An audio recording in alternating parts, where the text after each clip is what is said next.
স্থানীয় নির্বাচনে নৌকার প্রতিপক্ষ বঞ্চিতরা, বাড়ছে উত্তাপ, সংঘর্ষ, সহিংসতা। চশিক নির্বাচনে বিদ্রোহীদের নিয়ে সংকটে ক্ষমতাসীন দল, শঙ্কায় ভোটাররা। এবং বাইডেন প্রশাসনের উচ্চ পদে বাংলাদেশি বংশোদ্ভূত Zain Siddique.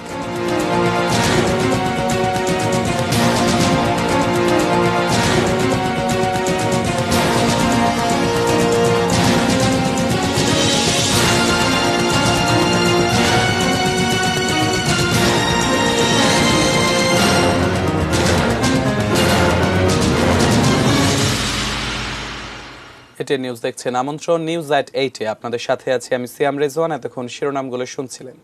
VSL angle channel HB VSL Bikrampur steel limited. এবারে বিস্তারিত। শুরুতে স্থানীয় সরকার নির্বাচন প্রসঙ্গ। স্থানীয় সরকার নির্বাচনে উত্তাপ ছড়াচ্ছেন কাউন্সিলর প্রার্থীরা। এ দফায় সংঘর্ষ, সহিংসতার খবরও আসছে। বিএনপি নির্বাচনী মাঠে থাকলেও বরাবরের মতো এবারও আওয়ামী লীগের প্রতিপক্ষ আওয়ামী লীগই। তবে দলীয় ও বিদ্রোহী প্রার্থীদের সমর্থকদের সহিংসতার দায় নিতে চান না আওয়ামী লীগের কেন্দ্রীয় নেতারা। আরও জানাচ্ছেন সহকর্মী মহসিন কবির।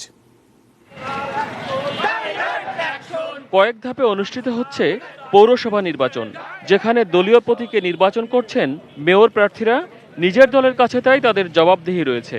বিদ্রোহী প্রার্থীর বিষয়েও কঠোর দলগুলো, কিন্তু কাউন্সিলর প্রার্থী ও তাদের সমর্থকরা যেন লাগাম ছাড়া। দলের মনোনয়ন দরকার হয় না, তাই এক একটি ওয়ার্ডে একাধিক প্রার্থী, আর এই সংখ্যা ক্ষমতাসীন দল আওয়ামী লীগেই বেশি। ৩-৪ জন কাউন্সিলর যারা খাইছেন বাইসালি করিয়েন না।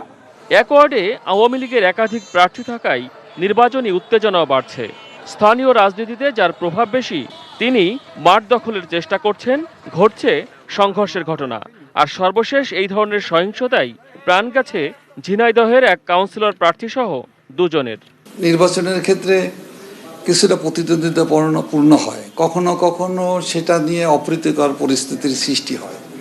এটা দলীয়ভাবে হয় এবং বিরোধের কারণে হয়, এবং প্রতিদ্বন্দ্বিতা যারা করে সকল রাজনৈতিক দলের সাথেও কখনো কখনো বিচ্ছিন্নভাবে হতে পারে। হওয়াটা ভালো না, না হওয়ার আমাদের চেষ্টা করতে হবে। নির্বাচনে দ্বন্দ্ব সংঘাতের মূলে থাকে দলের বিদ্রোহী প্রার্থীরা। দলের প্রার্থীদের পরাজয়ের কারণও হন তারা, তাই কোনোভাবেই আর বিদ্রোহীদের ছাড় দিতে চায় না আওয়ামী লীগ। যারা শুধুমাত্র নৌকার বিপক্ষে প্রতিদ্বন্দ্বিতা করেছে তাদেরকেই নয়, আগামীতে যারা নৌকার যে সকল প্রভাবশালী নেতা অথবা মন্ত্রী এমপি যাই হোক না কেন, যারাই নৌকার বিপক্ষে অন্য কোনো প্রার্থী দাঁড় করাবে অথবা অন্য কোনো প্রার্থীর পক্ষে কাজ করে নৌকাকে পরাজিত করার জন্য যারা প্রভাব বিস্তার করবে, তাদেরকেও আগামী দিনে নৌকায় চড়তে দেওয়া হবে না। আওয়ামী লীগ নেতারা বলছেন, দ্বন্দ্ব মেটাতে দলের পক্ষ থেকে সব সময় চেষ্টা থাকে। তারপরও স্থানীয় রাজনীতির প্রভাবে সংঘর্ষের ঘটনা ঘটে, যা দুঃখজনক। স্থানীয় পর্যায়ের যে কাউন্সিলর কিংবা কমিশনার যে নির্বাচন, সেটা আমরা স্থানীয় পর্যায়ের যে আওয়ামী লীগ তাদেরকে দায়িত্ব দিয়েছি। কাউন্সিলর কিংবা কমিশনার প্রার্থী যারা হচ্ছেন আমাদের দলের হতে পারেন, কিন্তু আমাদের দল কর্তৃক মনোনীত কোনো প্রার্থী তারা নয়। এখানে আমি বলবো আইন শৃঙ্খলা বাহিনী রয়েছে, নির্বাচন কমিশন রয়েছে। আইন তার নিজস্ব গতিতে প্রচলিত আইন অনুযায়ী তাদের বিরুদ্ধে সরকার এবং প্রশাসন ব্যবস্থা গ্রহণ করবে। এই জায়গায় কোনো ছাড় আমাদের দল কিংবা সরকার দিবে না। চট্টগ্রাম সিটি কর্পোরেশন নির্বাচনকে কেন্দ্র করে মঙ্গলবার খুন হয়েছেন একজন। দুই কাউন্সিলর প্রার্থীর দ্বন্দ্বেই এই খুনের ঘটনা ঘটে। Mohsin Kabir, ATN News, Dhaka. Chattogram city corporation নির্বাচনে বিদ্রোহী প্রার্থী নিয়ে সংকটে ক্ষমতাসীন দল। সংঘাতে জড়িয়ে পড়ছেন দলীয় ও বিদ্রোহী প্রার্থীদের সমর্থকরা। এরই মধ্যে গোলাগুলিতে মারা গেছেন এক কাউন্সিলর প্রার্থীর সমর্থক। নির্বাচনে জিততে হত্যার পরিকল্পনার ফোনালা ফাঁস হওয়ায় দেখা দিয়েছে আরও উদ্বেগ, আশঙ্কা। চট্টগ্রাম প্রতিনিধি মনিরুল ইসলামের তথ্য ছবিতে ডেস্ক রিপোর্ট। সিটি নির্বাচনকে ঘিরে সরব চট্টগ্রাম। পোস্টার, মাইকিং, মিছিল, মিটিং জমজমাট নির্বাচনের ইঙ্গিত দিচ্ছিল, অথচ রক্তাক্ত হলো মহানগরী। মঙ্গলবার রাতে মগপুকুর পাড় এলাকায় 28 নম্বর পাঠানটুলি ওয়ার্ডের আওয়ামী লীগ সমর্থিত কাউন্সিলর প্রার্থী নজরুল ইসলাম বাহাদুর ও বিদ্রোহী প্রার্থী আব্দুল কাদেরের সমর্থকদের মাঝে সংঘর্ষে গুলিবিদ্ধ হয়ে মারা যান আজগর আলী বাবুল নামের একজন। আহত হন কয়েকজন। আমার কথা হচ্ছে কমিশনার বানাইতে হলে দরকার হলে লাশের রূপে আমি বানাই এলাম। ওই সোজা কথা বলতেছি, কথা বলছে যদি প্রয়োজন হয় কেন্দ্র মাসুম ভাইয়ের রাখতে হয়, আমি মাসুম ভাইয়ের মারি দেবো, আমি লাশ আমার যাওয়াই হইব। এরই মাঝে ফাঁস হয়েছে একটি ফোনালাপ আর ভিডিও। ফোনালাপে শোনা যায় 14 নম্বর লালখান বাজার ওয়ার্ডে বিদ্রোহী প্রার্থী দিদারুল ইসলাম মাসুদকে হারাতে প্রয়োজনে লাশ ফেলার কথা বলছে আওয়ামী লীগের মনোনীত প্রার্থী আব্দুল হাসনাত মোহাম্মদ বিলালের সমর্থক খোকন সরকার হত্যা মামলার 1 নম্বর আসামি যুবলীগের সোহাগ। সকলে যার যা কিছু আছে তা নিয়ে রাজপথে নেমে আসবেন প্রিয় ছাত্ররা। ভিডিও চিত্রে দেখা যাচ্ছে কিশোর গ্যাং লিডার বলে মহানগরীতে পরিচিত আওয়ামী লীগের কাউন্সিলর প্রার্থী আবুল হাসনাত মোহাম্মদ বেলাল ও তার সমর্থকরা প্রকাশ্যে হুমকি ধামকি দিচ্ছে। দিদারুল মাসুমকে যেখানে পাওয়া যাবে সেখানে প্রতিরোধ করা হবে প্রিয় ছাত্ররা। তবে বিদ্রোহী প্রার্থী বড় কোনো সমস্যা নয় বলে মনে করেন মহানগর আওয়ামী লীগের সাধারণ সম্পাদক ও সাবেক সিটি মেয়র। এটা নিয়ে খুব বেশি মাথামাতি করার কোনো প্রয়োজন নেই। যথাসময়ে আপনারা দেখতে পাবেন আওয়ামী লীগ এক ঐক্যবদ্ধ সংগঠন, এবং এই যে আপনাদের পাশে যেটা বিদ্রোহী প্রার্থী, কোনো বিদ্রোহী প্রার্থী থাকবে না। সবাই উদ্বেগ উৎকণ্ঠা বাড়ছে ভোটারদের মাঝেও। পুলিশ প্রশাসন অবশ্য বলছে অন্যায় করলে কাউকেই ছাড় দেওয়া হবে না। সকল প্রার্থীকে বা সবাইকে এই বার্তাটি দিতে চাই যে আগামীতে কখনোই এ ধরনের কোনো অপরাধ করে বা কোনো সহিংস ঘটনা করে কেউ পার পেতে পারবে না। ক্ষমতাসীন দলের প্রার্থী বিদ্রোহী প্রার্থীদের হুমকি, পাল্টা হুমকি আর সহিংসতায় শঙ্কা ভোটারদের মনে। সাদাত হাবিবি সেতু, ATN নিউজ। দ্বিতীয় ধাপে 60 পৌরসভার নির্বাচন আগামীকাল। এদের মধ্যে 28টিতে ইভিএমে ও 32টিতে ব্যালটের মাধ্যমে ভোট নেওয়া হবে। ভোট চলবে সকাল 8টা থেকে বিকেল 4টা পর্যন্ত। নির্বাচন সুষ্ঠু ও শান্তিপূর্ণ করতে নির্বাচন এলাকায় বিজিবি, পুলিশ ও আনসার মোতায়েন করা হয়েছে।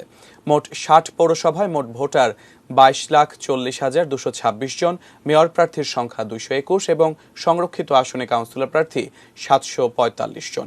আর সাধারণ কাউন্সিলর পদে 2,320 জন প্রার্থী প্রতিদ্বন্দ্বিতা করছেন।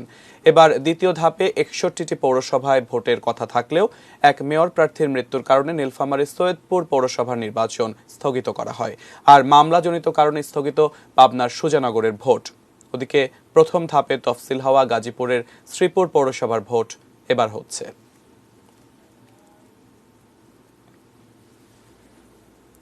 এবারে আন্তর্জাতিক প্রসঙ্গ। নবনির্বাচিত মার্কিন প্রেসিডেন্ট জো বাইডেনের প্রশাসনে গুরুত্বপূর্ণ পদে নিয়োগ পেতে যাচ্ছেন বাংলাদেশি আমেরিকান জায়েন সিদ্দিক। হোয়াইট হাউসের ডেপুটি চিফ অফ স্টাফের সিনিয়র উপদেষ্টা হিসেবে বুধবার তাঁর নাম ঘোষণা করা হয়েছে। মার্কিন প্রশাসনের এত উচ্চ পদে এর আগে কোনো বাংলাদেশি নিয়োগ পাননি। বাংলাদেশে জন্ম ও নিউ ইয়র্কে বেড়ে ওঠা জায়েন সিদ্দিক প্রিন্সটন ইউনিভার্সিটি এবং ইয়েল ল স্কুলের স্নাতক। তিনি বর্তমানে বাইডেন হ্যারিস ট্রানজিশন টিমের অভ্যন্তরীণ ও অর্থনৈতিক দলের চিফ অফ স্টাফের দায়িত্ব পালন করছেন। নির্বাচনের সময় বাইডেনের রানিং মেট কমলা হ্যারিসের বিতর্ক প্রস্তুতি দলের সদস্য ছিলেন তিনি। ফেডারেল বিচারপতি এলেনা কাগান সহ বেশ কয়েকজন বিচারকের সহকারী হিসেবেও কাজ করেছেন জায়েন। সেই সাথে নিজের আইন পেশার চর্চাও চালিয়ে গেছেন তিনি। বাইডেন ইতিমধ্যে বলেছেন তাঁর প্রশাসন হবে মার্কিন ইতিহাসের অন্যতম বৈচিত্র্যময় প্রশাসন। সেই অনুযায়ী নিজের সহযোগীদের মধ্যে বিভিন্ন পেশা, জাতি ও বর্ণের সমাহার ঘটাচ্ছেন তিনি।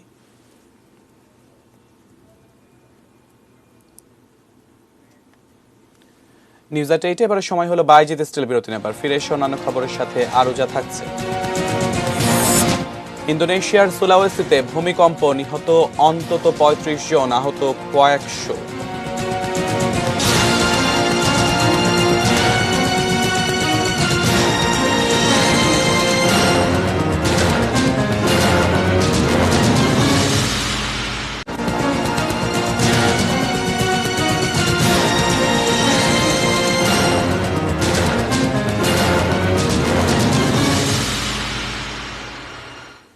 বিরতির পর আমন্ত্রণ নিউজ এট 8-এ।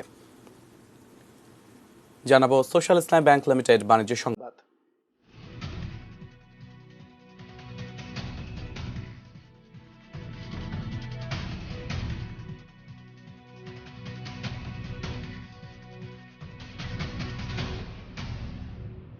রাজধানীর বাজারে কমতে শুরু করেছে শীতকালীন সবজির দাম। সপ্তাহ দুয়েক আগে থেকে রাজধানীতে শীত পড়তে শুরু করলেও গরম ছিল শীতের সবজির বাজার। তবে গেল সপ্তাহের চেয়ে এই সপ্তাহে বাজারে বেড়েছে সবজির সরবরাহ, কমেছে দাম, খানিকটা হলেও স্বস্তি ফিরেছে ক্রেতাদের। বিক্রেতারা জানান, সরবরাহ বাড়ায় গত সপ্তাহের তুলনায় বিভিন্ন সবজির দাম কমেছে কেজিতে 10 থেকে 20 টাকা। তবে দাম অপরিবর্তিত রয়েছে কিছু সবজির। এদিকে স্বাদ আর সাধ্যের মধ্যে মৌসুমী সবজি কিনতে পারায় খুশি ক্রেতারা। তবে বাজার পরিস্থিতি নিয়ন্ত্রণে রাখতে মনিটরিং ব্যবস্থাকে জোরদার করার দাবি জানিয়েছেন তারা।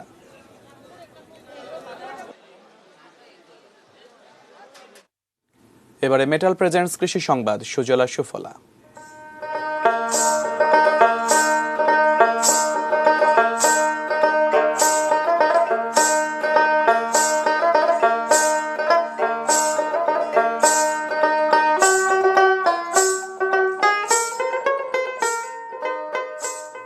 ছাদ কৃষি আর শৌখিন বাগান করে পাবনায় সাড়া ফেলেছেন চিকিৎসক দম্পতি তাহসিন ও মনোয়ার। নাগরিক জীবনে কর্মব্যস্ততার মাঝেও তাঁদের এমন উদ্যোগ মনের খোরাক, পরিবারের নিরাপদ খাদ্যের যোগান, আবার পরিবেশের জন্য সহায়কও। মিলন মাহমুদের ক্যামেরায় সহকর্মী রিজভি জয়ের প্রতিবেদন। সবুজ বৃক্ষলতা আর ফুলে ফুলে ঢাকা এই বাড়ি দেখে শুটিং স্পট কিংবা অবকাশ কেন্দ্র ভেবে ভুল হতেই পারে। তবে পাবনা শহরের মানুষ জানেন এটি তাহসিন ও মনোয়ারুল আজিজ দম্পতির বাসভবন ও চেম্বার। এই চিকিৎসক দম্পতির কাছে রোজ সেবা নিতে আসেন অসংখ্য রোগী। প্রকৃতির সান্নিধ্যে মুগ্ধতায় কাটে তাদের অপেক্ষার প্রহর। ডাক্তার তাহসিনের বাবা ছিলেন বৃক্ষপ্রেমিক। প্রয়াত পিতার কাছ থেকে বাগান করার নেশায় পড়েন তিনি। দেশ বিদেশ থেকে সংগ্রহ করেছেন 5 শতাধিক ফল ও ফুলের গাছ। তার বাড়ির উঠোন, ঘর, ছাদ সবই এখন গাছের দখলে। এরাই তার জীবনেরই অংশ এবং আনন্দ। এটা আমার প্যাশন। আমি যদি মনে করি যে আমি বাগান করব, তো প্রতিদিন 1-2 ঘন্টা সকালবেলা উঠে শ্রম দিলে কিন্তু বাগানটা হয়ে যায়। খালি ওকে ভালোবাসতে হবে আর ওর দিক প্রতিদিন একটু নজর দিতে হবে। আনন্দিত মনে স্ত্রীর কাজে সহযোগী হয়েছেন ডাক্তার মনোয়ারুল আজিজ। পাশাপাশি বৈশ্বিক উষ্ণতা প্রতিরোধ ও প্রকৃতির ভারসাম্য রক্ষার তাগিদও কাজ করে। চিকিৎসা নিতে আসা রোগীরা অনুপ্রাণিত হন ছাদ বাগান গড়তে। রয়েছে সে তৃপ্তিও। ফুলগুলা দেখে, বাগানগুলা দেখে ঘুরতে ঘুরতে কখন সময় চলে গেছে টের পাই নাই। একটা ডাক্তার মানুষ, উনি এত পেশেন্ট দেখার মাঝেও, এত ব্যস্ততার মধ্যেও যে উনি এগুলো করে বা এত পরিশ্রম করে, সবাই তাতে খুশি হয়। এটা দিয়ে আমাদের পরিবেশ যেরকম রক্ষা হয়, এটা সৌন্দর্য সেরকম রক্ষা হয়। সুতরাং দুই সাইডেই আমরা উপকৃত হই। প্রত্যেকটা হাই রাইজ বিল্ডিং এ, একটি শহরে যদি বাগান থাকে, তাহলে স্বাভাবিকভাবে একটা গ্রিন হাউস এফেক্ট যেটা এখন হচ্ছে, এটা অনেক কমে যাবে। এমন উদ্যোগকে সাধুবাদ জানিয়েছেন কৃষি বিজ্ঞানীরা। বাগান তৈরিতে সহযোগিতা দিতেও আগ্রহী তারা।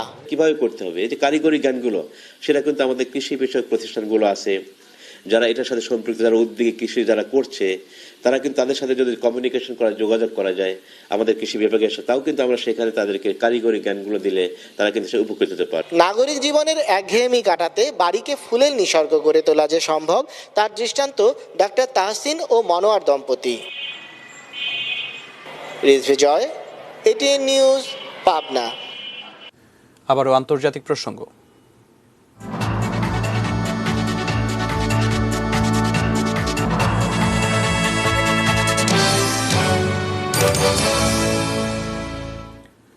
ইন্দোনেশিয়ার সুলাওয়েসি দ্বীপে গত রাতে 6.2 মাত্রার ভূমিকম্পে নিহত হয়েছেন অন্তত 35 জন। মধ্যরাতে আঘাত হানা এই ভূমিকম্পে আহত হয়েছেন আরও কয়েকশো মানুষ। ভূমিকম্পে অন্তত 60টি ভবন ক্ষতিগ্রস্ত হয়েছে। সুলাওয়েসি দ্বীপের মাজেনে ও মামুজু জেলা দুটিতে আঘাত হানে ভূমিকম্প। এর মধ্যে শুধু মাজেনেই আহত হয়েছেন 600-র বেশি মানুষ। নিহতের সংখ্যা আরও বাড়তে পারে বলে আশঙ্কা করছেন উদ্ধারকর্মীরা। 7 সেকেন্ড পর্যন্ত ভূমিকম্প অনুভূত হলেও এর কারণে সুনামি সৃষ্টি হয়নি। ভূমিকম্পের কারণে মামুজুর একটি গুরুত্বপূর্ণ সড়কের যোগাযোগ সম্পূর্ণ বিচ্ছিন্ন হয়ে পড়ে।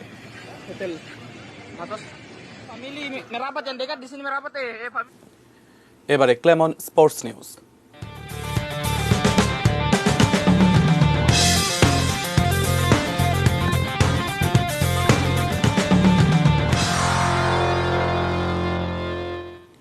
বাংলাদেশ সফরে আসা ওয়েস্ট ইন্ডিজের leg spinner Hayden Walsh junior corona আক্রান্ত হয়েছেন। ক্যারিবিয়ান ক্রিকেট বোর্ড তাদের ওয়েবসাইটে বিষয়টি নিশ্চিত করেছে। পিসিআর টেস্টে 2 বার নেগেটিভ ফল না আসা পর্যন্ত অনুশীলনে যোগ দিতে পারবেন না তিনি। ওয়ালসের শরীরে কোনো ধরনের উপসর্গ দেখা যায়নি।